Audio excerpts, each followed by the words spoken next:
Pilot हो या कोई भी वनडे एग्ज़ाम हो, वहाँ पे ये अति महत्वपूर्ण उपयोगी साबित होंगे। दोस्तों, मैं अपने बारे में अभी विशेष नहीं बताऊंगा। मैं भी एक सफल विद्यार्थी हूँ और बहुत से परीक्षाओं में उत्तीर्ण हो चुका हूँ, इसलिए मुझे उम्मीद है आप भी जब ये ऑब्जेक्टिव देखेंगे तो आपको विश्वास होगा कि हाँ, कहीं ना कहीं ये प्रश्न पूछे गए हैं, अति महत्वपूर्ण है, पूछे जाएंगे। इतना विश्वास आप करिए, उसके बाद इस ऑब्जेक्टिव को लगाते हैं। तो पहला प्रश्न है, वर्ष 1902 में फ्रेजर आयोग का गठन किया गया था। इस आयोग का गठन किस क्षेत्र में सुधार के लिए किया गया था? तो ऑप्शन ए है सेना में सुधार के लिए, ऑप्शन बी है शिक्षा में सुधार के लिए, ऑप्शन सी है पुलिस में सुधार के लिए, ऑप्शन डी है सिविल सेवा में सुधार के लिए। तो दोस्तों, इसका सही आंसर है फ्रेजर आयोग का गठन पुलिस सुधार हेतु किया गया था। एंड्रू फ्रेजर के नेतृत्व में 1902-3 में इसका गठन किया गया था। ये पुलिस से सुधार हेतु किया गया गठन था। दूसरे प्रश्न की ओर बढ़ते हैं दोस्तों। अल्बुकर्क ने किस राज्य के शासक से गोवा पर कब्जा किया था? तो ऑप्शन ए है बीजापुर, ऑप्शन बी है गोलकुंडा, ऑप्शन सी है मैसूर, ऑप्शन डी है विजयनगर। तो इसका सही आंसर है दोस्तों बीजापुर। इसका सही आंसर ए है बीजापुर। तो अल्फांसो डी अल्बुकर्क, जैसा कि आप जानते होंगे, पुर्तगाली गवर्नर जनरल थे, दूसरे पुर्तगाली गवर्नर जनरल थे ये, और इन्होंने 1505 में जो है गोवा को प्राप्त किया था बीजापुर से। बाद में आप जानते ही होंगे, जो पुर्तगाली गोवा पे बहुत दिनों तक अधिकार किए रहे। ठीक है, अभी हम तीसरे प्रश्न की ओर बढ़ते हैं। निम्नलिखित में से किस अधिनियम के द्वारा भारत में पहली बार लोक सेवा आयोग की व्यवस्था की गई?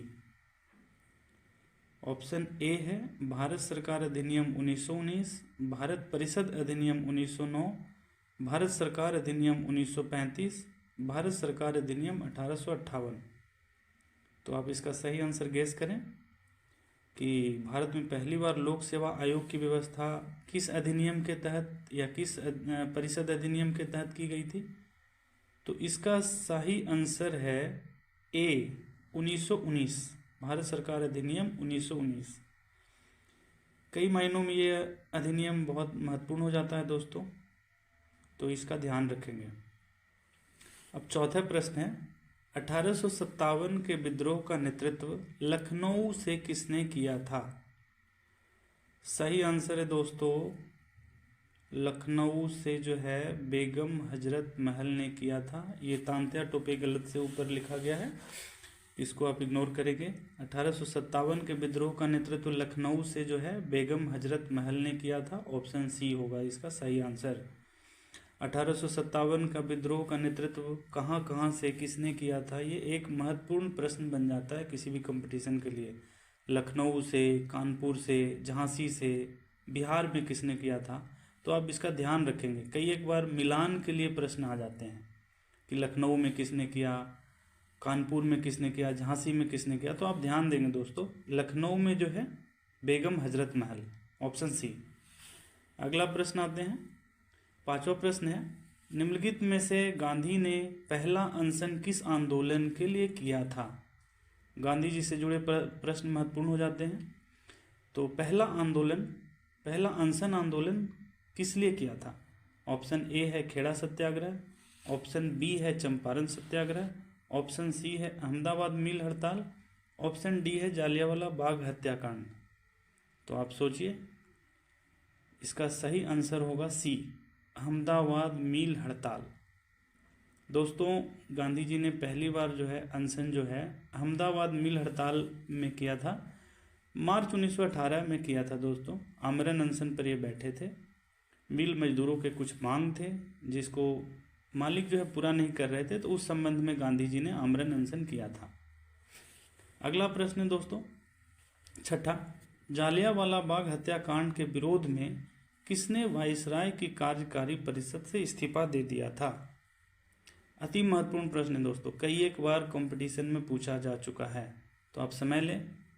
पहला ऑप्शन है सीपी रामास्वामी अय्यर, दूसरा ऑप्शन है मोहम्मद अली जीना, तीसरा ऑप्शन है BN शर्मा, चौथा ऑप्शन है शंकरन नायर, माफ कीजिएगा। तो इसका सही आंसर बताइए। इसका सही आंसर है दोस्तों डी, शंकरन नायर। आप इसको याद कर लीजिए क्योंकि ये प्रश्न बहुत बार पूछे जा चुके हैं। जालियांवाला बाग हत्याकांड के विरोध में वायसराय की कार्यकारी परिषद से इस्तीफा किसने दिया था? तो इसका सही आंसर है डी, शंकरन नायर। सातवां प्रश्न पे आते हैं दोस्तों। स्वतंत्रता से पहले भारत के किस राज्य में प्राथमिक शिक्षा अनिवार्य थी? तो आप जैसा कि जानते होंगे, स्वतंत्रता के बहुत बाद हमारे देश में प्राथमिक शिक्षा को अनिवार्य किया गया था, परंतु एक राज्य ऐसा भी था जहाँ पे स्वतंत्रता से पहले ही प्राथमिक शिक्षा अनिवार्य कर दिया गया था। उस राज्य का नाम बताना है। ऑप्शन ए है बड़ौदा, ऑप्शन बी है आरकट, ऑप्शन सी है कुर्ग, ऑप्शन डी है हैदराबाद। तो सही आंसर इसका दोस्तों, सही आंसर इसका ए होगा बड़ौदा। बड़ौदा एक ऐसा पहला राज्य था जो स्वतंत्रता प्राप्ति से पहले ही प्राथमिक शिक्षा को अनिवार्य किया था। याद रखेंगे दोस्तों। आठवां प्रश्न है, निम्नलिखित में से किस जनजातीय नेता को भगवान का अवतार व विश्व का पिता माना जाता था? पहला ऑप्शन है नानक भील, दूसरा ऑप्शन है जग्या भगत, तीसरा ऑप्शन है बिरसा मुंडा, चौथा ऑप्शन है सिद्धू संथा। आपको शायद इसमें अवश्य जानकारी होगा दोस्तों कि बिरसा मुंडा को है भगवान का अवतार माना जाता था। तो आठवां का सही आंसर सी है। 9वें प्रश्न पे आते हैं। ईस्ट इंडिया कंपनी ने पुर्तगालियों से बॉम्बे का अधिग्रहण किस वर्ष किया था? ये VVI प्रश्न है दोस्तों कि ईस्ट इंडिया कंपनी ने पुर्तगालियों से बम्बई का अधिग्रहण किस वर्ष किया था? तो ऑप्शन ए है 1663, ऑप्शन बी है 1668, ऑप्शन सी है 1670, ऑप्शन डी है 1689। तो इसका सही आंसर हो जाएगा दोस्तों बी, 1668। 1668 ईस्वी में पुर्तगालियों से ईस्ट इंडिया कंपनी ने बॉम्बे का अधिग्रहण किया था। और आप जैसा कि जानते हैं कि बॉम्बे बाद में चलकर ईस्ट इंडिया कंपनी अर्थात अंग्रेजों के लिए कितना महत्वपूर्ण साबित हुआ था। माफ कीजिएगा। 10वां प्रश्न है, भारत आने वाले पहले अंग्रेज जहाज का नाम क्या था? भारत आने वाले पहले अंग्रेजी जहाज का नाम क्या था? ऑप्शन ए है एलिजाबेथ, ऑप्शन बी है टाइटेनिक, ऑप्शन सी है रेड ड्रैगन, ऑप्शन डी है मेफालावर।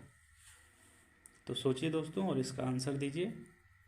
इसका आंसर होगा दोस्तों सी, रेड ड्रैगन। भारत में आने वाले पहले अंग्रेजी जहाज का नाम था रेड ड्रैगन। मेरे साथ साथ दोस्तों इसको याद करते जाइए, आपको दोबारा पढ़ने की जरूरत नहीं होगी, इसको याद करते जाइए। 11वां प्रश्न है दोस्तों, 1857 के विद्रोह के दौरान निम्नलिखित में से कौन भारत के गवर्नर जनरल थे? VVI क्वेश्चन है दोस्तों। 1857 के विद्रोह के दौरान भारत का गवर्नर जनरल कौन था?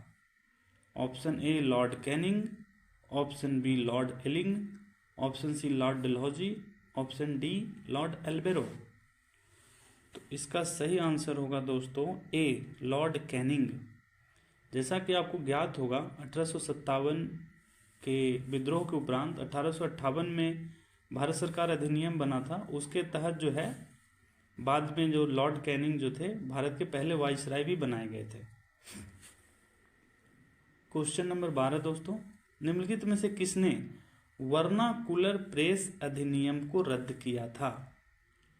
वर्नाकुलर प्रेस अधिनियम को किसने रद्द किया था? ऑप्शन ए है लॉर्ड लिटन, ऑप्शन बी है लॉर्ड रिपन, ऑप्शन सी है लॉर्ड डफरिन, ऑप्शन डी है लॉर्ड डलहौजी। आप सही उत्तर दीजिए दोस्तों। तो इसका सही उत्तर होगा Lord Ripon. Lord Ripon vernacular press अधिनियम को रद्द किया था। इसको बहुत ही सावधानी से याद करें दोस्तों, लॉर्ड रिपन, क्योंकि लॉर्ड लिटन जो है ऑप्शन ए में वर्नाकुलर प्रेस एक्ट को लाने का काम लॉर्ड लिटन ने किया था, जबकि लॉर्ड रिपन ने उसको रद्द करने का काम किया है। तो हमेशा ये कन्फ्यूजन रहता है लॉर्ड लिटन और लॉर्ड रिपन के बीच, किंतु इस प्रश्न का सही उत्तर लॉर्ड रिपन है, क्योंकि लॉर्ड रिपन ने वर्नाकुलर प्रेस अधिनियम को रद्द किया था। ठीक है दोस्तों, आगे बढ़ते हैं। निम्नलिखित में से किस केस के सिलसिले में विनय दामोदर सावरकर को अंडमान निकोबार की कुख्यात सेलुलर जेल में उम्र कैद की सजा के लिए भेजा गया था? पहला ऑप्शन है अलीपुर बम केस, दूसरा ऑप्शन है नासिक षड्यंत्र, तीसरा ऑप्शन है दिल्ली षड्यंत्र, चौथा ऑप्शन है लाहौर षड्यंत्र। दोस्तों, विनय दामोदर सावरकर, बीडी सावरकर काफ़ी चर्चा में रहते हैं और इस संबंध में जो है विभिन्न तरह के इनके ऊपर आरोप प्रत्यारोप लगाए जाते रहे, इसलिए प्रश्न काफ़ी इम्पोर्टेंट हो जाता है। किस केस के सिलसिले में उनको जो है अंडमान निकोबार के कुख्यात सेलुलर जेल में उम्र कैद की सजा के लिए भेजा गया था? तो इसका सही उत्तर है दोस्तों बी, नासिक षड्यंत्र। 1904 में इन्होंने जो है 1904 ईस्वी में विनय दामोदर सावरकर जी ने जो है अभिनव भारत सोसाइटी की स्थापना किया था।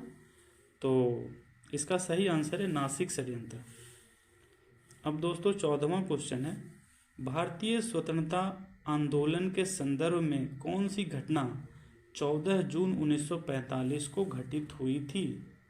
14 जून 1945 बहुत ही इम्पोर्टेंट डेट है ये दोस्तों, 14 जून 1945। ऑप्शन ए है कैबिनेट मिशन प्लान पेश किया गया, ऑप्शन बी है बेबल प्लान प्रस्तुत किया गया, ऑप्शन सी है लॉर्ड माउंटबेटन प्लान प्रस्तुत किया गया, ऑप्शन डी है अंतरिम सरकार की स्थापना की गई। तो इसका सही आंसर है बेबल प्लान प्रस्तुत किया गया। जैसा कि ज्ञात होगा दोस्तों, कैबिनेट मिशन 1946 में लाया गया था, बेबल प्लान 14 जून 1945 को घटित हुआ था। इसको शिमला समझौते के नाम से भी जानते हैं। क्वेश्चन नंबर 15 देखते हैं दोस्तों। इलवर्ड विधेयक का विवाद किस वायसराय से संबंधित था? इलवर्ड विधेयक का विवाद किस वायसराय से संबंधित था? ए में है लॉर्ड कर्जन, बी में है लॉर्ड लिटन, सी में है लॉर्ड रिपन और डी में है लॉर्ड हार्डिंग। तो इसका सही आंसर आप बताएं दोस्तों। इसका सही आंसर होगा लॉर्ड रिपन, सी। इसका सही आंसर है लॉर्ड रिपन। इलवर्ड विधेयक जैसा कि आप जानते होंगे, इसमें जो है पहली बार भारतीय जजों को अंग्रेजी मुकदमा सुनने का हक देने की बात थी।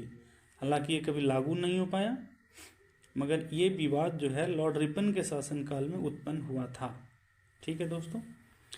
नील दर्पण नामक नाटक किससे संबंधित था? नील दर्पण महत्वपूर्ण नाटक है दोस्तों। नील दर्पण नामक नाटक किससे संबंधित था? ऑप्शन ए है संथाल हुल, ऑप्शन बी है नील विद्रोह, ऑप्शन सी है पावना के दंगे, ऑप्शन डी है दक्कन के दंगे। तो आप सही आंसर गेस करिए दोस्तों। सही आंसर इसका बी होगा, नील विद्रोह।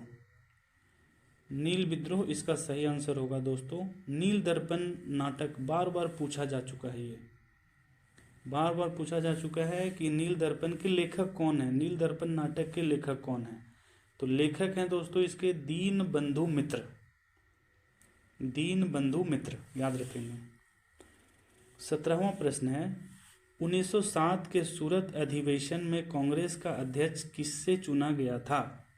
1907 के सूरत अधिवेशन में कांग्रेस का अध्यक्ष किसे चुना गया था? ए है डॉक्टर रास बिहारी घोष, बी है लाला लाजपत राय, सी है दादा भाई नौरोजी और डी है फिरोज शाह मेहता। तो इसका सही आंसर चुनिए दोस्तों। सही आंसर है डॉक्टर रास बिहारी घोष। जैसा कि आपको ज्ञात होगा, 1907 के सूरत अधिवेशन में कांग्रेस दो फड़ों में विभाजित हो गया था, गरम दल और नरम दल। तो ये अधिवेशन काफ़ी महत्वपूर्ण हो जाता है दोस्तों। 18वां प्रश्न है, भारत के इतिहास में 9 अगस्त 1925 की तारीख किस घटना के लिए प्रसिद्ध है? 9 अगस्त 1925। ए है चौरा चौरी की घटना, बी है काकोरी ट्रेन डकैती, सी है जालियांवाला बाग हत्या और डी है कानपुर का घेराव। तो आप बताएंगे दोस्तों। इसका सही आंसर होगा बी, काकोरी ट्रेन डकैती या काकोरी ट्रेन कांड जिसको हम बोलते हैं। राम प्रसाद बिस्मिल एवं अशफाकुल्ला शामिल थे इसमें, जैसा कि आप जानते होंगे। प्रश्न नंबर 19वां है दोस्तों, समुद्री व्यापार के संदर्भ में कार्ड व्यवस्था का उपयोग किसके द्वारा किया जाता था? ए डच, बी फ्रांसीसी, सी अंग्रेज, डी पुर्तगाली। तो इसका सही आंसर होगा दोस्तों डी पुर्तगाली।